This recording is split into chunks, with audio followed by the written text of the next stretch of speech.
Kadang-kadang, ide-ide paling keren itu justru datang dari hal yang paling simpel. Nah, kali ini kita bakal bedah sebuah filosofi hidup yang kuat banget yang ternyata ada di dalam aktivitas sederhana, bersepeda, atau yang kita kenal dengan sebutan goes. Hatiku tetap kuat, takkan pernah menyerah.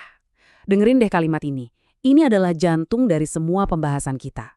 Ini bukan sekedar kata-kata, tapi sebuah janji, sebuah mantra dari seorang goeser, sebutan buat pesepeda. Inilah kekuatan yang bikin mereka terus maju. Jadi siapa sih goeser ini sebenarnya? Dan apakah perjalanan mereka itu ya cuma sebatas mengayuh sepeda dari titik A ke B? Atau jangan-jangan ada makna yang jauh lebih dalam di baliknya? Yuk kita cari tahu sama-sama. Oke, kita mulai dari dasarnya dulu ya. Sebelum kita masuk ke filosofinya, kita harus ngerasain dulu perjalanannya secara harfiah. Coba bayangkan suasana pagi yang masih tenang pas dunia mungkin masih tidur. Beginilah kira-kira suasananya. Sang pesepeda ini menembus pagi, bergerak di antara sepi. Kita bisa ngerasain banget usahanya waktu peluh jatuh di pundak, tapi dia tetap berkomitmen untuk terus melaju di roda ini, terus bergerak maju dengan apapun yang dia punya. Ini gambaran perjuangan fisik yang nyata banget. Nah, ini nih yang menarik. Di tengah semua usaha fisik dan keringat itu, muncul sebuah pengakuan. Aku temukan diri.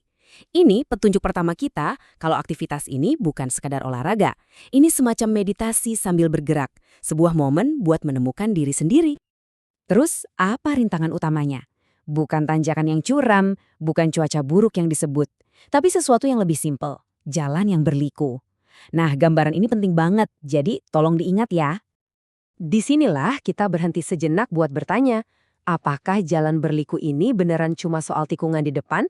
Atau jangan-jangan ini adalah sebuah metafora untuk sesuatu yang jauh lebih besar dalam hidup kita. Sekarang kita bakal pindah dari jalur yang nyata ke sebuah filosofi. Kita akan kupas makna di balik gambaran sederhana tentang jalan yang berliku, dan kita lihat gimana itu semua bisa berubah jadi panduan hidup. Disinilah semuanya jadi jelas. Goes atau bersepeda bukan lagi sekadar aktivitas, tapi jadi simbol kegigihan. Jalan berliku yang tadinya cuma tikungan, sekarang jadi gambaran tantangan hidup. Dan peluh atau keringat, ya, itu adalah lambang dari semua usaha dan pengorbanan kita. Jadi, poin kuncinya ada di sini. Jalan berliku bukan halangan.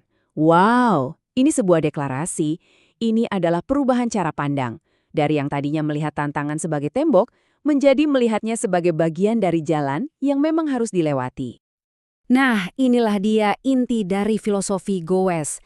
Ini adalah tentang menjaga momentum untuk terus maju dengan tangguh. Jadi, tantangan hidup itu bukan lampu merah yang nyuruh kita berhenti, tapi justru jalan itu sendiri yang harus kita lewati dengan kekuatan dan tujuan yang jelas.